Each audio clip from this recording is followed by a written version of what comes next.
과학의 힘 에너지 청혜쌤입니다. 자, 오늘은요, 우리가 이제 말초신경계라는 거에 대해서 같이 공부를 해보려고 하는데요. 그 전에 선생님 계속 강조하고 있는 거 있잖아요. 맞아요. 자극에 반응 경로라는 거 잘 기억하셔야 되는데요.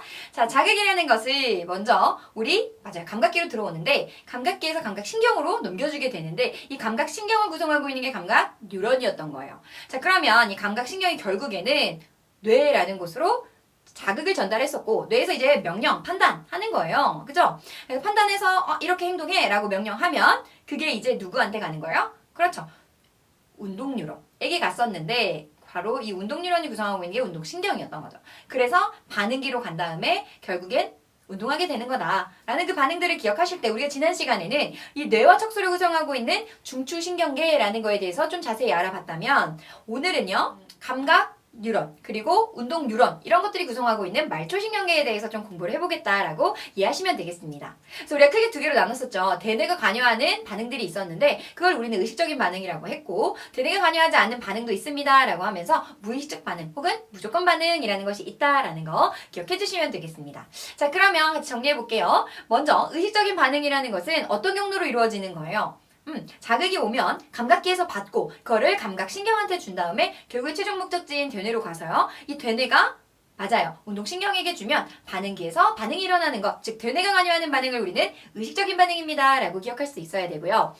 이렇게 되뇌가 관여하지 않는 반응도 있었어요. 우리는 그것을 무의식적 반응, 무조건 반응이라고 기억하시되 자극이 들어오게 돼요. 그러면 그 자극을 반응기에서 수용하고 감각기에서 수용하게 되고 바로 감각신경에게 넘겨주게 되죠. 근데 대뇌로 거치지 않아요. 너무 오래 걸려요. 그러기에 우리 몸을 안전하게 보호할 수가 없다라고 판단이 되는 거죠. 그런 경우에는 바로 반사중추, 바로 보낼 수 있는 반사중추 뭐가 있었어요? 연수, 중간내, 척수 이런 것들이 있었단 말이에요. 그죠?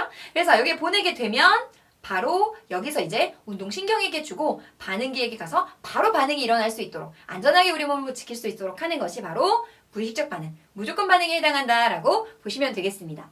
자, 그러면 오늘은 우리가 공부하게 될 이 말초신경계에 대해서 좀 알아볼 건데요. 이 말초신경계를 이제 대부분 구성하고 있는 게 뭐냐면 바로 감각신경과 운동신경인 거예요.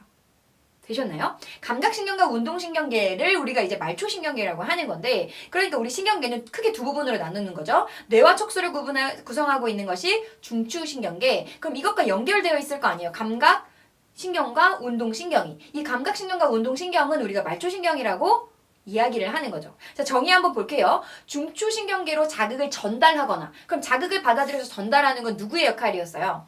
감각신경의 역할이었잖아요. 이 감각신경과 중추신경계의 명령을 받아서 온몸으로 전달하는 건 그렇죠. 그거는 운동신경의 역할이었으니까 즉 중추신경계로 자극을 전달하거나 중추신경계의 명령을 받아서 온몸으로 전달하는 감각신경과 운동신경을 우리는 말초신경계다라고 이해하시면 되겠습니다.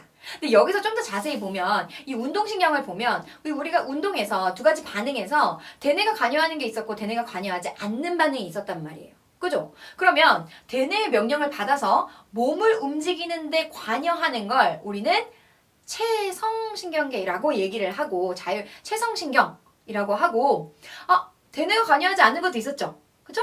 그런 운동신경을 우리는 대뇌 조절을 직접 받지 않는다라고 해서 자율신경이라고 기억을 해주면 되겠습니다. 근데 이런 자율신경에 크게 두 가지로 나눌 수가 있어요. 또 어렵죠. 이 자율신경의 크게 두 부분, 대뇌가 관여하지 않는 이 두 개는 교감신경과 부교감신경이라고 해요. 조금 어려운데 이 교감신경 우리 친구들 대부분 어떤 상태를 얘기하냐면 우리 친구들이 굉장히 뭔가 갖고 싶은 게 있었는데 가진 상태라고 선생님이 흔히 얘기하거든요. 즉 동공이 어때요? 너무 좋아요. 확대되고 침 분비가 억제가 됩니다. 막 떨리는 상태라고 생각하면 돼요. 막 긴장한 상태. 그죠? 그 다음에 심장박동 어때요? 막 촉진돼요? 그 다음에 소화작용. 소화작용이 잘 안 돼요. 너무 긴장해서. 너무 좋아서. 그리고 운동호흡. 굉장히 촉진되죠. 호흡이 가파라지는 거예요. 그러니까 이런 것들을 이제 우리가 교감신경이라고 하는데 뭐 너무 흥분 상태 혹은 너무 긴장한 상태 이런 상태들을 우리 친구들 떠올리면 쉽게 이해할 수가 있을 거예요. 그거와 반대되는 개념이 부교감신경이에요. 그러니까 좀 릴렉스된 상태, 편안한 상태 생각하면 동공이 어떻게 돼요? 축소돼요. 그 다음에 침 분비? 촉진돼요. 긴장하지 않은 상태니까. 그리고 심장박동 너무 빨리 뛰지 않아요? 억제되고요. 소화는 소화 잘 돼요. 긴장하지 않았기 때문에 호흡 억제되죠.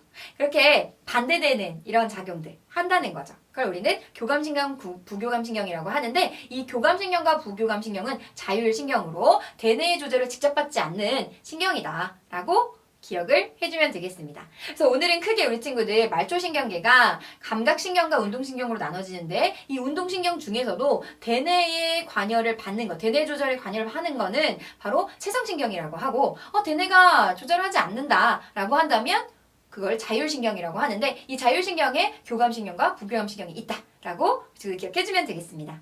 됐나요? 선생님은 과학의 힘, 에너지, 정혜쌤이었습니다.